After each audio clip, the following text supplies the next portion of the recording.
नमस्कार, सुदर्शन न्यूज देख रहे हैं आप। मैं हूं आपके साथ निम्मी सिन्हा। चलिए इस वक्त की खास खबरों पर हम नजर डालेंगे। सबसे पहले बात करते हैं शिमला की। शिमला के मच्छी वाली कोठी के पास सड़क बैठने से यातायात अवरुद्ध हो गया है। आपको बता दें कि बिजली का खंभा भी सड़क पर लटका पड़ा है। सड़क के साथ निजी 2 मंजिला मकान पूरी तरह क्षतिग्रस्त हो चुकी है। रोड के नीचे स्थित मकान खाली पड़े थे, जिससे पास के मकानों को खतरा बना हुआ है। वहीं रोड के ऊपर की ओर आर्मी के जवान का आउट हाउस भी है। सड़क के नीचे का मकान संजय राय का बताया जा रहा है, जो कलकत्ता के रहने वाले हैं। वहीं मच्छी वाली कोठी में बीजेपी के प्रदेश मीडिया प्रभारी कर्ण नंदा का निजी निवास भी है। बता दें कि आसपास तकरीबन 10 मकान हैं, जिसकी प्रशासन को जानकारी दे दी गई है और एसपीडीसी बिजली विभाग द्वारा इस सड़क हादसे पर कार्य किया जा रहा है।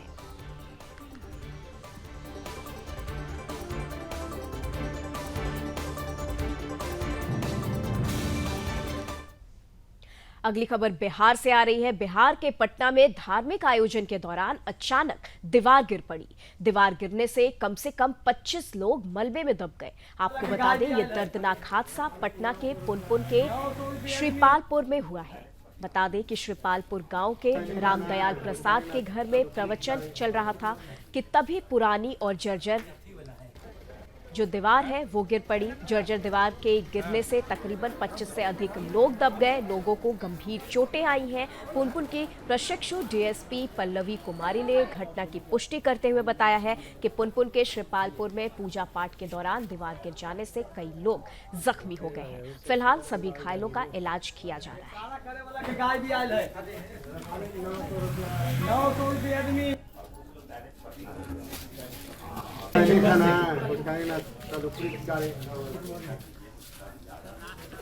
वाला है। हाँ? हाँ।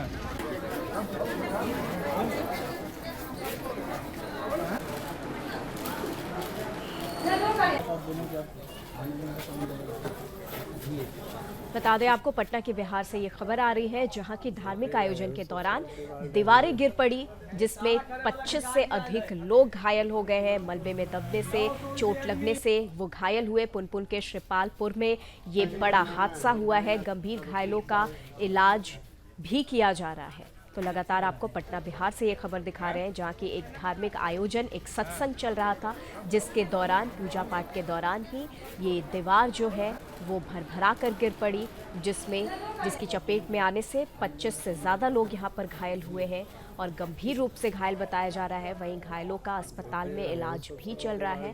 धार्मिक आयोजन के दौरान ये बड़ा हादसा हुआ है। पुनपुन में ये हादसा हुआ। बता दें आपको, बिहार के पुनपुन में यह हादसा हुआ है। श्रीपालपुर में, श्रीपालपुर एक गांव है पुनपुन में, जहां की ये हादसा हुआ है। जो तस्वीरें आप देख रहे हैं, किस तरीके से दीवारें गिर पड़ी और लोग बुरी तरह से जख्मी हो गए।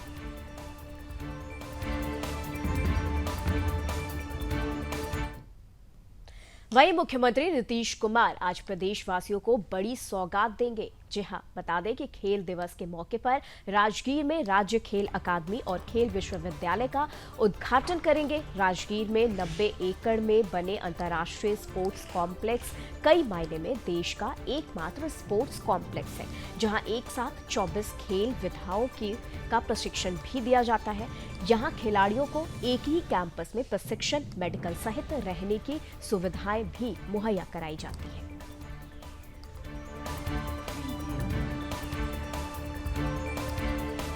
बता दें आपको, सीएम नीतीश कुमार प्रदेशवासियों को बड़ी सौगात देने वाले हैं। खेल दिवस के मौके पर उद्घाटन किया गया है राज्य खेल अकादमी का और विश्वविद्यालय का उद्घाटन किया गया है। प्रशिक्षण, मेडिकल रहने की सुविधाएं भी यहां पर उपलब्ध कराई जाएंगी।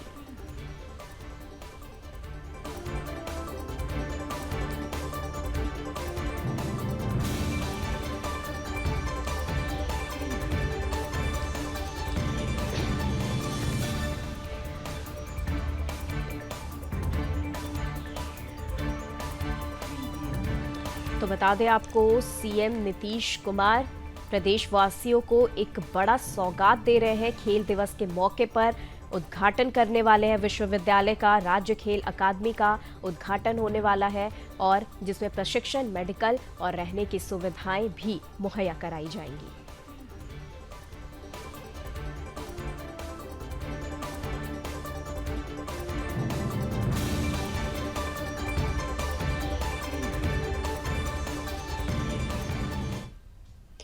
और अगली खबर जम्मू कश्मीर से आ रही है। जम्मू कश्मीर में सुरक्षा बलों को बड़ी कामयाबी मिली है।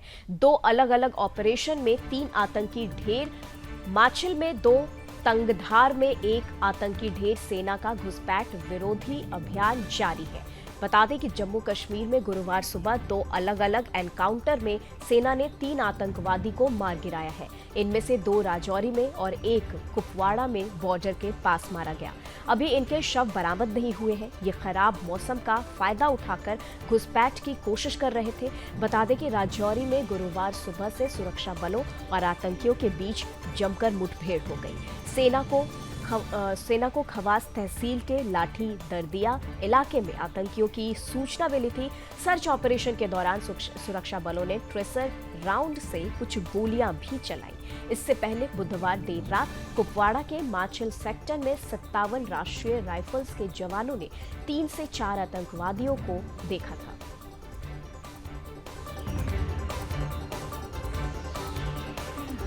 बता दें आपको जम्मू कश्मीर से ये खबर, जहां 2 अलग अलग ऑपरेशन में 3 आतंकी को ढेर किया गया है। माछिल में 2, तंगधार में 1 आतंकी ढेर हुआ है। सेना का घुसपैठ विरोधी अभियान लगातार जारी है। राजौरी में गुरुवार सुबह से सुरक्षा बलों और आतंकियों के बीच मुठभेड़ हुई। सेना को खवास तहसील के लाठी दरदिया इलाके में आतंकियों की सूचना मिली थी। सर्च ऑपरेशन चलाया गया। सर्च ऑपरेशन के दौरान सुरक्षा बलों ने ट्रेसर राउंड से कुछ गोलियां भी दागी। इससे पहले बुधवार देर रात कुपवाड़ा के माछिल सेक्टर में 57 राष्ट्रीय राइफल्स के जवानों ने 3-4 आतंकवादियों को देखा था। तो बता दें लगातार सर्च ऑपरेशन के दौरान 3 आतंकी ढेर हुए हैं। जम्मू कश्मीर में सुरक्षा बलों की बड़ी कामयाबी ये सामने आ रही है। माछिल में 2, तंगधार में 1 आतंकी ढेर हुए हैं। और देखिए अगली खबर हरियाणा से आ रही है। हरियाणा विधानसभा चुनाव की तैयारी में जुट चुकी है बीजेपी। जी हां, बता दें ये बड़ी खबर आपको बता रहे हैं, जहां हरियाणा विधानसभा चुनाव की तैयारी में बीजेपी अब जुट चुकी है। जेपी नड्डा के आवास पर बीजेपी कोर ग्रुप की बैठक होगी, जहां गृह मंत्री शाह, हरियाणा सीएम नायब सिंह सैनी भी शामिल होंगे। राष्ट्रीय संगठन महामंत्री भी होंगे, बीएल संतोष भी शामिल होंगे। बैठक में कोर ग्रुप के सभी नेता शामिल होंगे। हरियाणा चुनाव के उम्मीदवारों पर मंथन किया जाएगा। आज लिस्ट भी जारी कर सकती है बीजेपी। आज शाम 6 बजे बीजेपी केंद्रीय चुनाव समिति की बैठक करेगी। हरियाणा विधानसभा चुनाव 2024 के लिए बीजेपी तैयारी में जुट चुकी है। इसी बीच उम्मीदवारों को लेकर आज पीएम मोदी मीटिंग करेंगे। माना जा रहा है कि बीजेपी आज लिस्ट भी जारी कर सकती है। इसके साथ ही जम्मू कश्मीर की बची हुई सीटों पर भी उम्मीदवारों के नाम तय किए जाएंगे।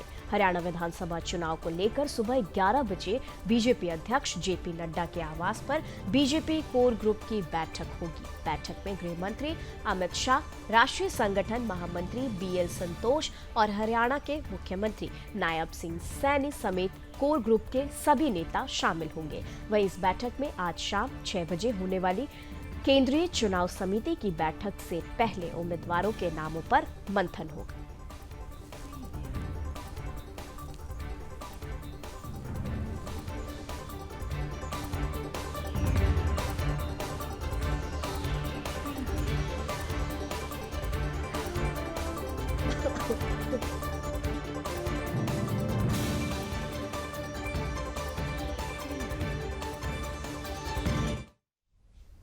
तो चलिए इसी के साथ खबरों में आगे बढ़ेंगे और केंद्रीय मंत्री परिषद की बैठक में प्रधानमंत्री नरेंद्र मोदी की अध्यक्षता में कई बड़े टास्क सौंपे गए हैं। बता दें कि केंद्र सरकार की महत्वपूर्ण कल्याणकारी योजनाओं को अगले 100 दिनों के अंदर जन जन तक प्रचारित और प्रसारित करने का रोड मैप तैयार करने को कहा गया है।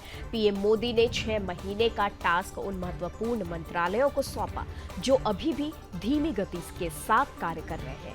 कई मंत्रियों ने अपने मंत्रालय के कार्यों का प्रधानमंत्री नरेंद्र मोदी के सामने प्रेजेंटेशन भी दिया। भारत के ग्रामीण हिस्सों में सड़कों का, रेल कनेक्टिविटी, बिजली, सोलर ऊर्जा का, हर घर जल, हर घर नल योजना को और प्रभावित तौर पर तेज गति के साथ आगे बढ़ने का लक्ष्य रखा गया है। मंत्रिपरिषद की बैठक में मिशन 2047 पर विशेष फोकस किया गया है। बैठक में भारत को विकसित और विकासशील राष्ट्र बनाने की ओर तेज गति के साथ आगे बढ़ना है और ये संकल्प भी लिया गया है। स्वास्थ्य मंत्री ने भी स्वास्थ्य मंत्रालय का प्रेजेंटेशन दिया। आने वाले दिनों में और भी सुदूर राज्यों में एम्स की स्थापना करने का लक्ष्य निर्धारित किया गया। उड़ान योजना के तहत और भी राज्यों में हवाई पट्टी का निर्माण कार्य तेज गति के साथ आगे बढ़ाने का लक्ष्य निर्धारित किया गया। वहीं प्रधानमंत्री नरेंद्र मोदी ने मंत्रिपरिषद की बैठक में संबोधित करते हुए कई मंत्रालय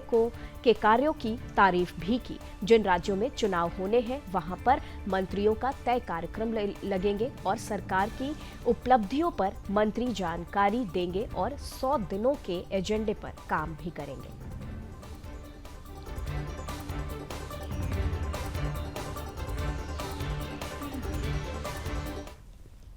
और देखिए अगली खबर गुजरात से आ रही है। बता दें गुजरात की ये बड़ी खबर, जहां गुजरात में बाढ़ बारिश का कहर लगातार जारी है। जहां बाढ़ बारिश से अब तक 28 लोगों की जानें जा चुकी हैं। राहत बचाव अभियान में भारतीय वायुसेना जुटी हुई है। 18,000 लोगों का रेस्क्यू भी किया गया है। अगले 5 दिन के लिए भारी बारिश का अलर्ट जारी किया गया है। पीएम मोदी ने सीएम भूपेंद्र पटेल से फोन पर बातचीत की है। भारी बारिश से लोगों का जीवन अस्त व्यस्त होता दिखाई पड़ रहा है। देश के पश्चिम और पूर्वोत्तर में भारी बारिश हो रही है। मौसम विभाग ने गुरुवार को 19 राज्यों में भारी बारिश का अलर्ट जारी किया है। वहीं गुजरात में 4 दिन से बहुत भारी बारिश का दौर लगातार जारी है। बारिश से जुड़ी घटनाओं में अब तक 28 लोगों की जान जा चुकी है। प्रधानमंत्री नरेंद्र मोदी ने मुख्यमंत्री भूपेंद्र पटेल से फोन पर राज्य के हालात का जायजा लिया है। वहीं बुधवार को द्वारका, जामनगर, राजकोट और पोरबंदर जिलों में 12 घंटे में 50 मिलीमीटर से 200 मिलीमीटर के बीच बारिश दर्ज की गई है। द्वारका के भानवड़ में 185 मिलीमीटर बारिश हुई। ये राज्य में सबसे ज्यादा है। मौसम विभाग ने आज सौराष्ट्र में अति भारी बारिश का अलर्ट भी जारी कर दिया है। राज्य में एनडीआरएफ, एसडीआरएफ के अलावा आर्मी, एयरफोर्स और कोस्ट गार्ड बचाव राहत में जुटे हैं। 18,000 लोगों को सुरक्षित जगहों पर शिफ्ट भी किया गया है।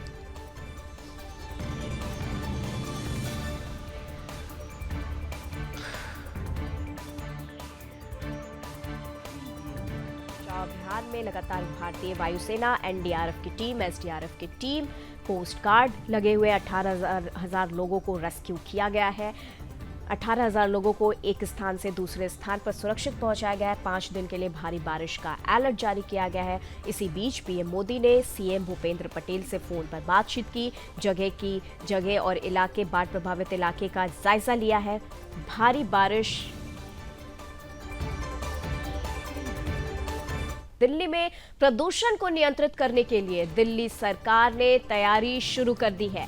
आज दिल्ली सचिवालय में पर्यावरण एक्सपर्ट्स और संबंधित विभागों के साथ राउंड टेबल कॉन्फ्रेंस का आयोजन किया जाएगा। राउंड टेबल कॉन्फ्रेंस में CAQM, CPCB, DPCC, पर्यावरण विभाग, IMD, DGCA, IIT, UNEP, CSE समेत अन्य विभागों द्वारा संस्थाओं के अधिकारी और प्रतिनिधि शामिल होंगे। तो आपको बता दें, प्रदूषण पर सर्दी से पहले एक्शन में दिल्ली सरकार अब दिख रही है। प्रदूषण को नियंत्रित करने के लिए ये तैयारी शुरू कर दी गई है। आज दिल्ली सचिवालय में राउंड टेबल कॉन्फ्रेंस बैठक होने वाली है। पर्यावरण एक्सपर्ट्स और संबंधित विभाग के कई अधिकारी भी शामिल होंगे।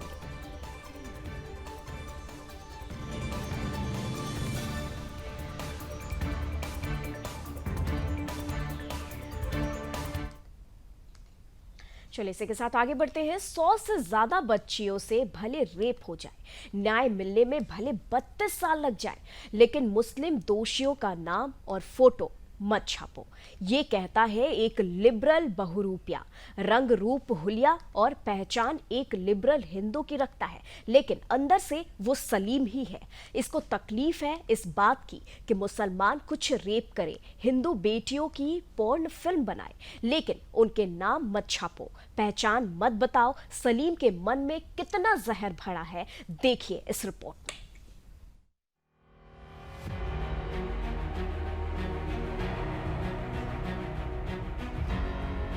बेशर्मी की हद है। 100 से ज्यादा बेटियों के साथ दरिंदगी की घटना पर तो सलीम मौन था, लेकिन 32 साल बाद जब सजा सुनाई गई तो सलीम का कलेजा फट गया। ये स्वघोषित लिबरल पूछता है कि क्या जरूरत थी मुसलमानों की फोटो दिखाने की? दुनिया को क्यों दिखाना कि 100 बेटियों के साथ सेक्स ब्लैकमेल कांड वाले मुसलमान थे? देश में और भी तो मुद्दे हैं दिखाने को। खुद को पत्रकार कहता है, लेकिन बातें जिहादियों वाली। उल्टा ये मीडिया को ही ज्ञान दे रहा है। The depth to which the media in this country has sunk one day would be taught as a textbook example all over the world. कि आरोपी मुसलमान है इसलिए पहचान मत दिखाओ, बड़े बड़े फोटो मत लगाओ, फ्रंट पेज पर खबर छापकर दुनिया को मत बताओ कि वो किस कौम से हैं, उनके कनेक्शन कहां से जुड़े हैं। ये मीडिया एथिक्स के खिलाफ है। मीडिया को कोसते हुए सलीम कहता है कि जानबूझकर यह बताया जा रहा है कि अपराधी मुस्लिम है। सलीम के साथ बातचीत कर रही सबा नकवी कहती है कि मुसलमानों को टारगेट किया जा रहा है। अरे सलीम का असली नाम तो बताना भूल ही गए। दुनिया तो इसको योगेंद्र यादव के नाम से जानती है।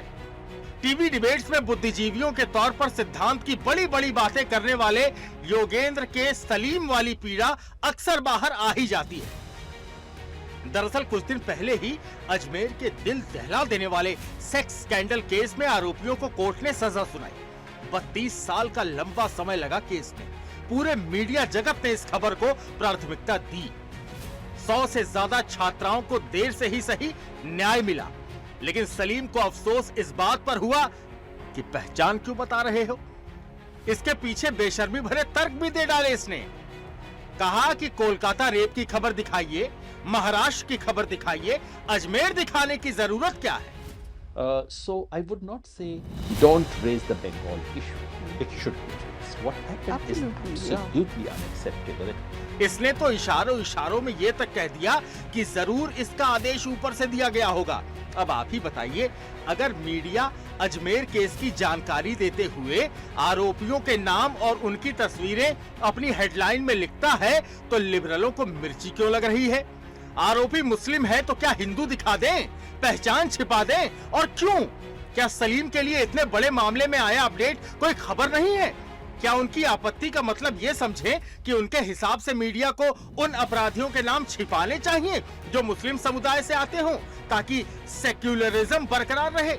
या फिर ये भूल जाया जाए कि कैसे सुनियोजित ढंग से आज से 3 दशक पहले हिंदू लड़कियों को निशाना बनाने का काम हुआ था? उनका रेप करके उनकी न्यूड फोटो वायरल कर दी गई थी। क्या आज के मामलों की तरह अजमेर का मुद्दा जरूरी नहीं है?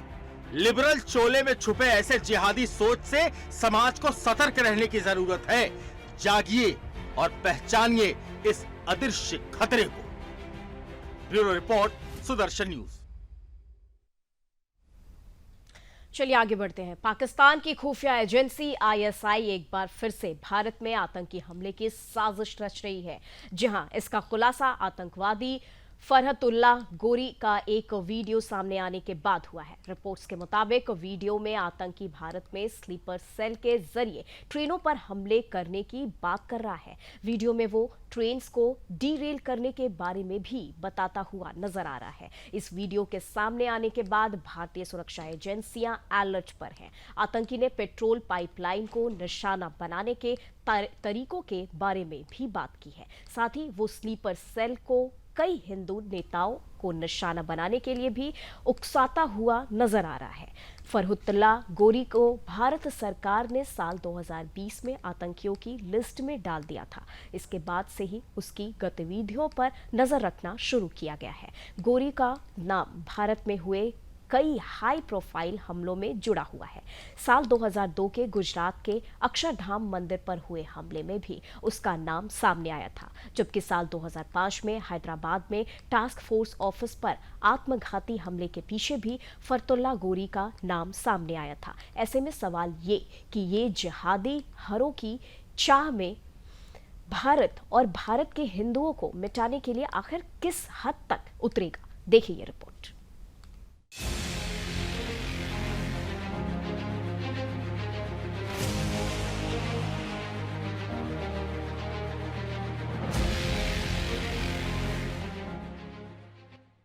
देश के अलग अलग हिस्सों में बीते कई महीनों के दौरान ट्रेन हादसों में बढ़ोतरी देखी गई या फिर ट्रेनों को पटरी से डिरेल करने की नापाक कोशिश की गई और इन सभी के पीछे पाकिस्तानी खुफिया एजेंसी का हाथ होने की खबर सामने आई है। दरअसल पाकिस्तानी आतंकी फरहतुल्लाह गोरी ने एक वीडियो के जरिए संदेश जारी कर भारत में मौजूद स्लीपर सेल की मदद से ट्रेनों को पटरी से डिरेल करने और भारतीय नेताओं को निशाना बनाने की बात कही है। फरहतुल्लाह गोरी का ये वीडियो टेलीग्राम पर वायरल हो रहा है, जिसमें उसने स्लीपर सेल से दिल्ली, मुंबई समेत कई भारतीय प्रमुख शहरों में ट्रेनों को डिरेल करने की बात कही है।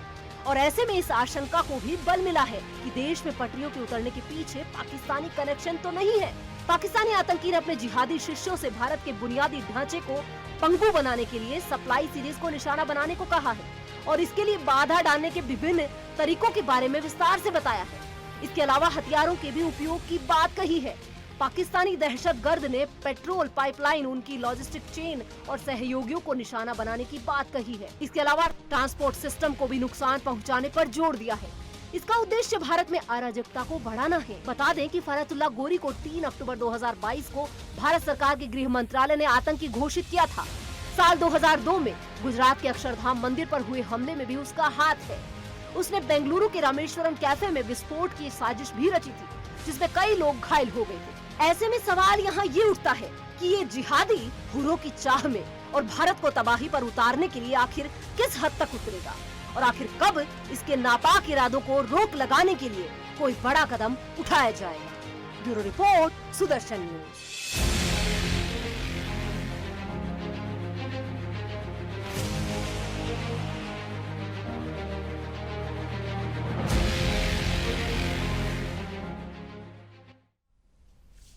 तो चलिए फिलहाल के लिए बस इतना ही। देश दुनिया की तमाम खबरों के लिए आप देखते रहे सुदर्शन न्यूज। जय हिंद।